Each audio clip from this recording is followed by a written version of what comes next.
Hi, it's Allison from American Ghost Walks, and I'm here to tell you about the very first ghost hunt.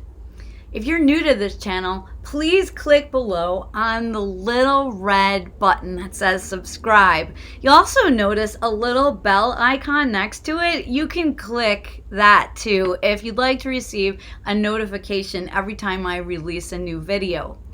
Or if you don't want to pause this video, and who can blame you, you can also just click on the side. You'll see a little red button right there. You can click right now and the movie will just keep running.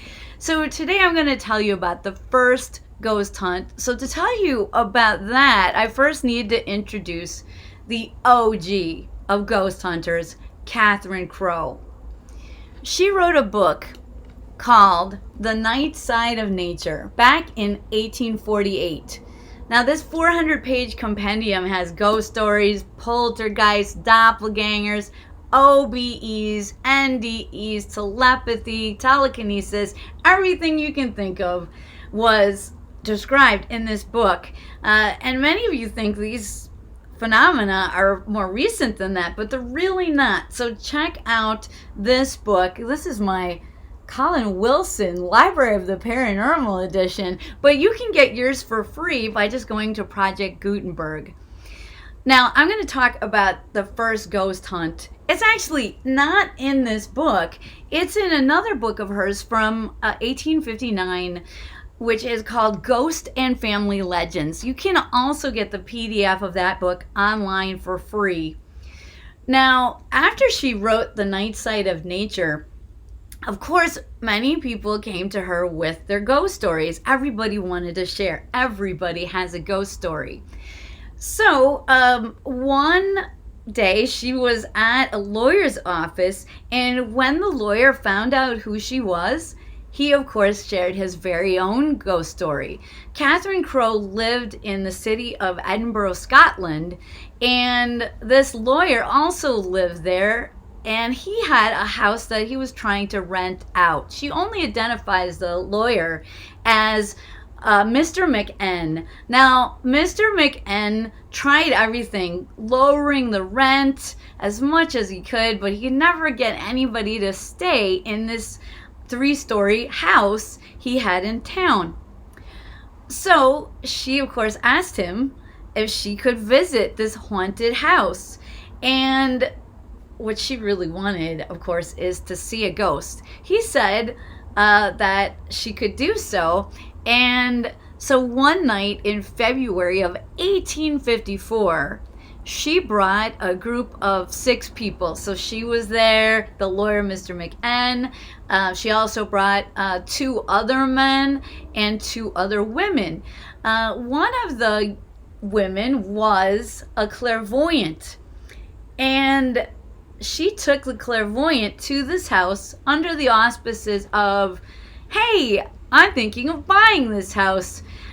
Why don't you come on a walkthrough with me and see if you think we should buy it? So she didn't tell the clairvoyant that this was haunted, and the clairvoyant could only have clairvoyant experiences under mesmerism or magnetism, or as we call it today, hypnosis. So as soon as they got there, they took her into the back parlor on the 1st floor. That was an area of high activity, according to Mr. McN. So they took her there, and, it was very dark. There's no electricity. They had to light candles. And so they went into this dark room with only one window towards the backyard. And they lit the candles, and then they proceeded to hypnotize the clairvoyant. So I wonder, there must have been a magnetizer with them, or maybe even a doctor, because many doctors at that time practiced magnetism for its healing purposes. So she was duly hypnotized, and then they started to ask her, well, how do you like the house? Should we buy the house? And she said, no, do not buy this house, because there are 2 ghosts here. There were 2 people who were murdered, not in this house, but on an earlier house which once occupied the site. Now, she said that these ghosts will trouble you, and you should definitely not buy it. So then they just sat and waited to see if anything would happen. The only thing that they all experienced was hearing a metal sound near the door of the room, which they had left ajar. Now, she says it was like the striking of 2 pieces of iron, but she doesn't describe it further. But everyone heard it, and they couldn't account for what caused the sound. So they got bored waiting, as many of you who have been on paranormal investigations. It's not like you see on TV. Many times you don't think anything happened until later on when you do the evidence review.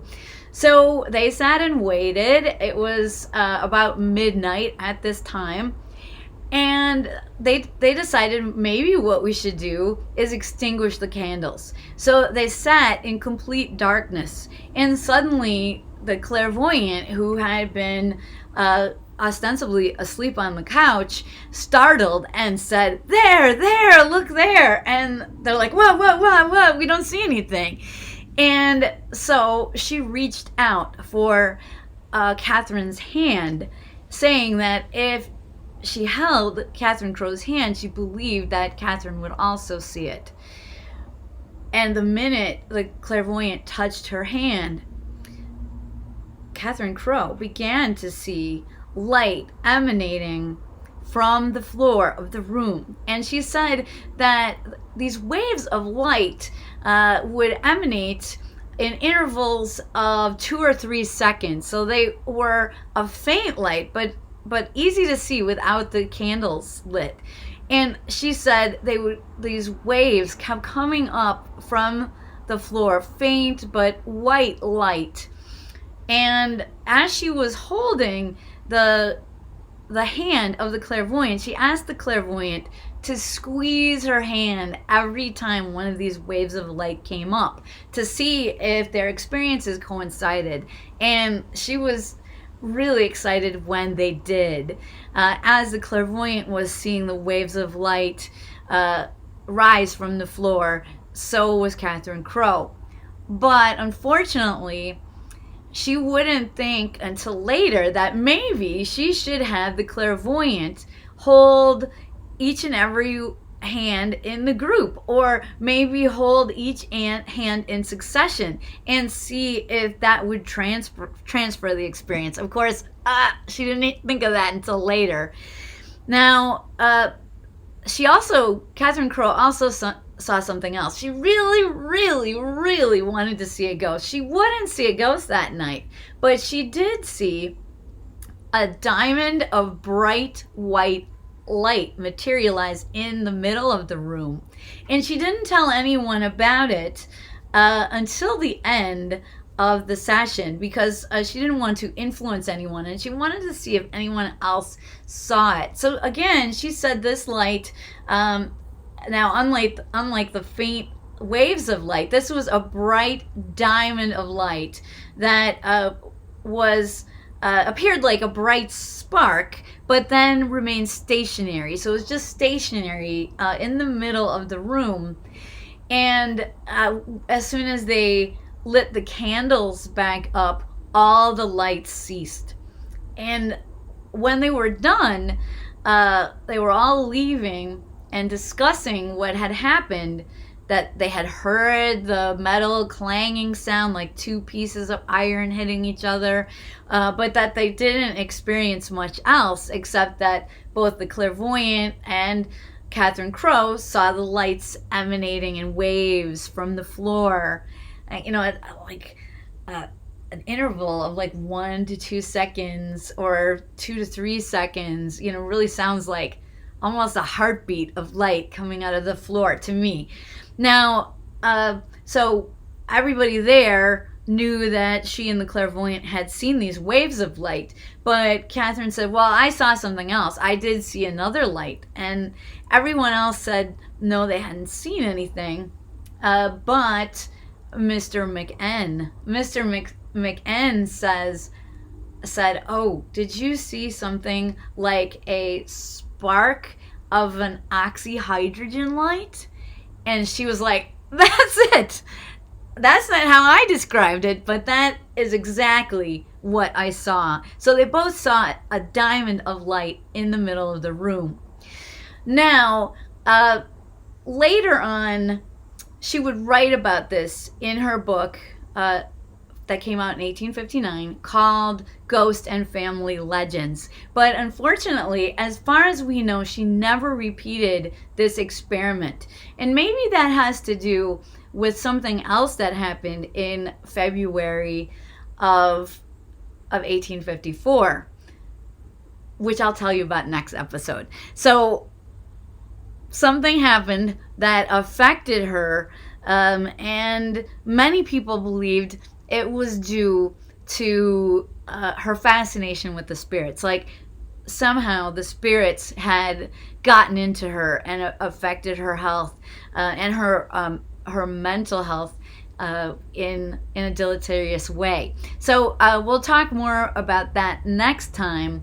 But I would like to invite each and every one of you to comment below if you know of an earlier ghost hunt than the one I was just describing in 1854 in Edinburgh, Scotland.